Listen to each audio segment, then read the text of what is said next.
The sun was barely rising over the French countryside when the convoy appeared on the dusty road near Limoges.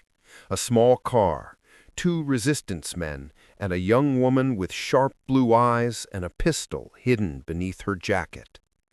They were meant to pass quietly, to slip through the occupied territory unnoticed, but nothing about war ever goes quietly. The German patrol emerged from the woods, rifles raised, voices shouting in harsh commands. Violette Szabo turned her head just once, saw the trap closing in, and made her choice. She stepped out of the car and began to fire.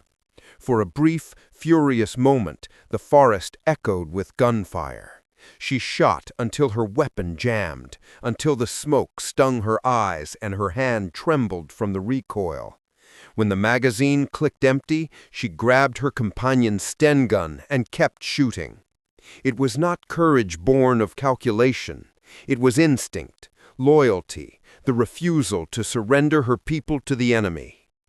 When they finally seized her, her face was streaked with dirt and sweat, her lip bleeding. She stood straight as they shouted at her in German. Her only answer, "I'm a British soldier. That's all you need to know." She was 23 years old. Long before the war had swallowed Europe, Violette Szabo had lived a life that seemed destined for light, not darkness. Born in Paris in 1921 to a French mother and an English father, she grew up between two worlds, the crowded streets of London and the sunny fields of rural France. She spoke both languages as easily as laughter, and she carried the effortless confidence of youth. Those who knew her remembered her as fearless even then, climbing trees higher than the boys dared, racing her bicycle down the steepest hills. There was always a spark in her eyes, a sense that she would never be ordinary. When she was 19, that spark turned into fire. At a Bastille Day parade in London, she met Violette Szabo, a dashing officer of the French Foreign Legion. Tall, charming, his uniform crisp and proud. They danced, they laughed, and within weeks they were married. It was the summer of 1940, and the world was already tearing itself apart. Their happiness was brief. Etienne returned to the front, fighting in North Africa. Letters came back across the sea, full of longing, promises, and talk of the future. Then one day, the letters stopped. Etienne was killed in action at El Alamein. He never met his daughter, Tanya, born just months later. Violette was 22, widowed, and alone with a baby in wartime Britain. But grief did not break her. It hardened her resolve. She vowed that if she could not fight beside her husband, she would fight in his place. By 1943, Britain's Special Operations Executive, the SOE, was searching for agents who could operate behind enemy lines in France. They needed people who could blend in, speak the language flawlessly, and stay calm under pressure. Violette Szabo was all of those things. She was interviewed, tested, and quietly accepted into the ranks of Britain's secret army. The training was brutal. She learned how to parachute into enemy territory, to handle explosives, to transmit coded messages on wireless sets the size of suitcases. She learned how to kill silently, how to survive interrogation, and how to make a bomb out of nothing but sugar and metal scraps. And she learned how to hide fear so deeply that even she could no longer find it. Her instructors were astonished. "Best shot in the class," one of them noted. "She's small, but she's got the heart of a lion." When asked once if she was frightened of being captured, she smiled faintly and said, "Not frightened, just determined." Her first mission came in April 1944. Under the code name Louise, she was parachuted into central France, landing in the dark fields near Cherbourg. Her task was to reconnect resistance groups that had lost contact with London, to prepare them for the coming Allied invasion. For weeks, she traveled the countryside by bicycle and train, carrying false papers, passing secret messages, coordinating sabotage missions. To the locals, she was just another French woman, polite, quick-witted, invisible. To the Germans, she was the enemy they could not find. Her success amazed her superiors. After her return to England, she was exhausted but radiant. She spent a brief week with her daughter, holding her close, whispering lullabies in both English and French. Then she volunteered to go back. June 1944. D-Day was only days away. The Allies were preparing to strike, and the resistance in France needed every agent it could get. Violette was sent once more into occupied territory, this time to coordinate uprisings in the Limoges region.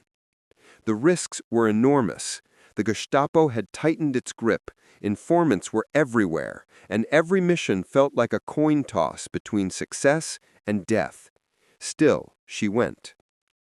On June 10th, her small team, 2 men and Violette, set out in a Citroën car loaded with weapons. The road ahead seemed quiet, lined with chestnut trees shimmering in the summer heat. But as they turned a bend, a German roadblock appeared. A truck, soldiers, machine guns. Violette shouted for her companions to run. She leapt from the car, took cover behind the roadside ditch, and began to fire. She covered their retreat, holding off an entire patrol by herself. When her ammunition ran out, she threw her gun aside and tried to run, but it was too late. They swarmed around her, shouting, striking, dragging her to her feet. A German officer asked who she was. She looked him in the eyes and said calmly, "I'll never talk." They brought her to the Gestapo headquarters in Limoges for interrogation. The building was cold, the walls thick with the echoes of other prisoners' cries. For days they questioned her, beating her, starving her, demanding the names of her contacts, her mission, her network. She said nothing. When they asked again, she smiled faintly and replied, "You're wasting your time." One officer, furious, reportedly shouted, "You are a fool! You'll die for this!" Violette answered softly, "Better me than them." In that dim light, even her captors began to see the strange dignity in her defiance. She was not afraid. When they finally decided she knew too much to be left alive, they sent her north, to Paris and then to the women's concentration camp of Ravensbrück in Germany. Her hands were shackled, her clothes torn, but her posture remained straight. She had already chosen her fate. The train to Germany rattled through the night, a convoy of wooden cattle cars filled with silence. Inside one of them, Violette Szabo sat among dozens of women, their faces hollow with fear and exhaustion. The air was thick. The only light came through cracks in the planks. Someone whispered a prayer in Polish. Another sobbed quietly, rocking back and forth. Violette sat still, her back straight against the wall, her hands resting on her knees. They had stripped her of everything, her uniform, her dignity, even her name. To the Germans she was now just a number, prisoner 3910. But inside she held fast to one thing they could not touch, her silence. Days turned into weeks. The train stopped at last at a place few had heard before, Ravensbrück, a camp built for women, yet designed for suffering. The gates bore the same cruel lie as every camp, Arbeit macht frei, work sets you free. The guards barked orders. The new arrivals were shaved, deloused, and thrown rags that barely counted as clothing. Violette's hair, once a chestnut halo, was gone. The cold bit into her skin, but she held her head high. In that place of endless gray, she found quiet purpose. She shared her bread with those weaker than herself. She translated for the French women who could not understand the German guards. She whispered jokes when no one dared laugh. Among the prisoners were two other SOE agents, Levian Rolf and Denise Bloch. The three became inseparable, bound not just by mission, but by shared defiance. At night, in the darkness of the barracks, they would talk softly of home, of Paris, of London, of the sound of a child's laughter. Violette spoke often of her daughter Tanya. "She'll grow up free. That's what matters." The winter of 1944 crept in hard and merciless. Food rations shrank to a crust of bread and thin cabbage soup. Disease spread. Work grew harsher. Digging trenches, hauling stones, endless roll calls under the snow. Yet somehow Violette's spirit did not break. When another prisoner collapsed beside her, she lifted her to her feet. When the guards screamed, she looked them in the eye, unflinching. Even the SS wardens began to notice. One reportedly muttered, "Diese kleine Engländerin, she does not bow." In February 1945, as the Third Reich began to crumble, orders came from Berlin. All prisoners deemed dangerous were to be dealt with, quickly, quietly. Violette, Lillian, and Denise were on that list. On the morning of February 5th, the three women were called from their barrack. The sky was pale, the ground frozen hard. They were led through the camp to a small yard bordered by pines. There were no other prisoners, only guards, waiting. No one knows the exact words she spoke in those last moments, but witnesses later recalled she stood straight, unafraid. A German officer asked if she had anything to say. Violette looked at him, then at her friends, and whispered, "Tell them I was brave." A short burst of gunfire echoed across the yard, and then silence. For months, no one in Britain knew what had happened to her. The SOE agents who survived the war returned one by one, bringing fragments of stories, rumors of a young woman in Ravensbrück who refused to talk, who helped others, who faced the firing squad without fear. Eventually, the truth emerged.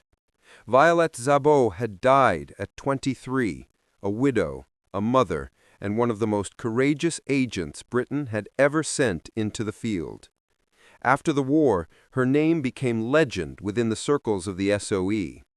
In 1946, King George VI awarded her the George Cross, Britain's highest civilian decoration for bravery, one of only a handful given to women.